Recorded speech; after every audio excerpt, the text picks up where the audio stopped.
Assalamualaikum warahmatullahi wabarakatuh. Salam mentor mantap, para pemberdaya pensiunan Bank Mantap. Kali ini saya akan berbicara tentang membangun rencana bisnis. Kenapa rencana penting untuk dilakukan? Karena gagal dalam merencanakan berarti merencanakan untuk gagal. Ibarat sebuah rumah, tentu rencana perlu untuk disiapkan sebagaimana layaknya sebuah blueprint yang akan menjadi arah dari bagaimana rumah itu dibangun dan bagaimana bisnis itu juga dibangun. Kali ini saya akan membahas 4 hal terkait rencana bisnis yang diciptakan oleh seorang bernama Alexander Osterwalder bernama Business Model Canvas. Satu, yang pertama adalah tentang keunikan produk. Apa uniknya produk Anda? Apa perbedaan produk Anda dengan produk-produk yang lain? Inilah yang harus Anda temukan. Apakah lebih baik, ataukah lebih murah, atau lebih cepat, atau lebih efisien dibanding produk-produk yang lainnya. Keunikan produk inilah yang akan membuat produk Anda menjadi sangat unik dan diingat oleh konsumen Anda. Seperti layaknya misalnya banyak sekali restoran bebek. Tapi kalau Anda memilih bebek muda saja sebagai keunikan produk Anda, tentu produk Anda akan diingat dibanding produk-produk yang lainnya. Itu yang pertama tentang keunikan produk. Nah, yang kedua tentang konsumen yang Anda bidik. Keunikan produk Anda kemudian akan membuat Anda bisa membidik konsumen yang tepat. Bisa jadi dari sisi demografis, usia, jenis kelamin, dan yang lain-lain, atau bisa juga dari segi pendapatan. Berapa pengeluaran yang dilakukan oleh konsumen yang Anda bidik itu menentukan produk Anda ditawarkan kepada segmen konsumen yang mana. Ada produk-produk fashion, produk-produk anak-anak yang lain-lain, itu tentu menjadi konsumen yang harus Anda bidik dengan tepat sasaran. Karena salah membidik konsumen, maka produk Anda tidak akan laku di pasaran. Yang ketiga adalah kanal atau saluran. Lewat mana Anda menyentuh konsumen yang Anda bidik? Sekarang eranya digital, maka pemanfaatan sosial media seperti Facebook, Instagram, Twitter, dan platform-platform sosial media yang lain itu menjadi sangat penting untuk dikuasai. Sehingga saluran-saluran komunikasi ini sangat penting untuk Anda maksimalkan. Selain itu juga ada beberapa produk memang yang tidak bisa dilakukan melalui sosial media. Anda harus face to face bertemu dengan para konsumen Anda atau para reseller Anda.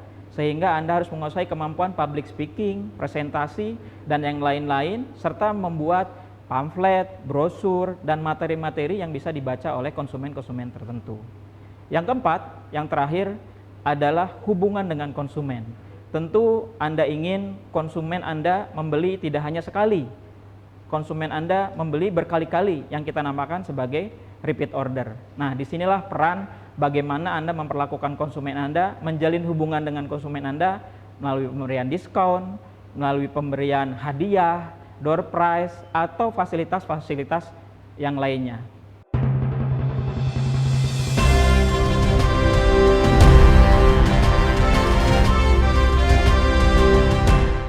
Assalamualaikum, Kang Medi. Oke, saya bersama dengan Kang Medi. Apa profesinya Kang Medi dan bisnisnya? Ya, saya Kang Medi dari Sanggar Docelang. Saya adalah seorang storyteller dan bisnis saya adalah membuat kartu dongeng. Namanya kartu dongeng Kinara. Kinara, singkatan dari kisah Nabi dan Rasul. Jadi apa keunikan dari kartu dongeng ini? Ya, kartu dongeng ini memang sengaja dibuat untuk menjembatani komunikasi antara orang tua, dalam hal ini ayah, ibu, kepada anak-anaknya. Menceritakan bagaimana meneladani kisah-kisah Nabi dan Rasul sehingga bisa mendapatkan makna di dalamnya. Dalam bentuk kartu? Ya, bentuknya kartu dan itu bisa dimainkan. Dan itu sangat interaktif ya. Antara ayah dengan anak bisa bermain, bisa mendapatkan quality time. Kelebihannya apa dibanding dengan kartu dongeng yang lain? Atau kartu yang lain biasa ya, itu tadi bentuknya adalah bisa interaktif, kemudian bisa digunakan untuk menceritakan kepada anak-anak melalui kartu dongeng tersebut hikmah dari Nabi dan Rasul. Saya seorang ayah, biasanya ayah atau ibu yang sebenarnya ayah ibu bisa, tapi kalau ayah kan memang jarang di rumah, biasanya ya sibuk gitu ya. Nah, itu lebih cocok kepada ayah. Oke, ayah. Jadi kita dapat waktu yang istimewa dong ya. Dapat quality time seorang anak dari ayah yang jarang ketemu ya. Oke. Jadi itu kartu ya, kartu Kinara, kisah Nabi dan Rasul. Itu keunikan produknya. Yang berikutnya dari ini siapa konsumen yang dibidik? Ya, konsumennya adalah keluarga-keluarga menengah ya, golongan menengah yang memang orang tuanya sibuk atau bekerja gitu ya, baik itu ibunya maupun ayahnya. Kondisi ekonominya seperti apa mereka? Kondisi ekonomi ya menengah ke atas lah. Anak-anaknya Sekitar umuran berapa TK SD kira-kira? ya, di bawah 12 tahun lah. TKSD Masih butuh. Karena yang masih mau arahan. diceritain, yang masih Iya. mau diceritain dongeng lah gitu ya. Dongeng. Oke. Nah, ini konsumennya ini kartu, kemudian konsumennya adalah keluarga-keluarga muda ya, yang masih punya anak kecil, kemudian yang menengah ke atas lah ekonominya. Nah, biasanya Kak Medi menawarkannya melalui saluran apa? Media ya, diantaranya media sosial, WA, Facebook, dan juga dalam bentuk seminar maupun training ya langsung. Training. dengan- Jadi ada pelatihan. Training. Oh, jadi ada pelatihan-pelatihannya ada juga. pelatihannya, ada seminarnya, jadi pendidikan buat masyarakat. WA, WhatsApp juga, WhatsApp, Facebook. Oke, Instagram. berarti sosial media ya? Ya, sosmed Presentasi ke sekolah-sekolah? ada juga. Ada juga. Kita lakukan Oke. juga itu. Sip ya. Nah, terus setelah konsumennya masuk Ya. menjadi membeli produk, apa yang biasanya hubungan antara Ya, Sanggar baik. Doclang, Ya. Dongeng Anak Cemerlang ini Betul. dengan konsumen seperti apa? Kita bentuk komunitas ya, komunitas Oke. kayak gitu, komunitas pendongeng, komunitas orang tua yang peduli kepada anak-anak, dan juga bentuk reseller. Jadi Maksudnya Reseller. satu dongeng Maksudnya ini reseller nih? bisa dijual juga Oh. oleh mereka ya, oleh orang tua, dan bisa mendapat tambahan income buat mereka juga. Oke, jadi ini bisa ada peluang bisnis juga ya Yes. untuk konsumen. Ada bisnis juga. Yang lainnya ada lagi?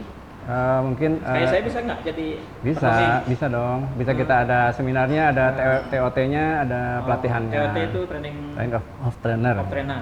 Jadi berarti konsumen ini begitu beli nggak cuma dapat kartu, Cuma dapat kartu, bisa punya bisnis juga? bisa jadi bisnis, Oke. bisa mendongeng juga.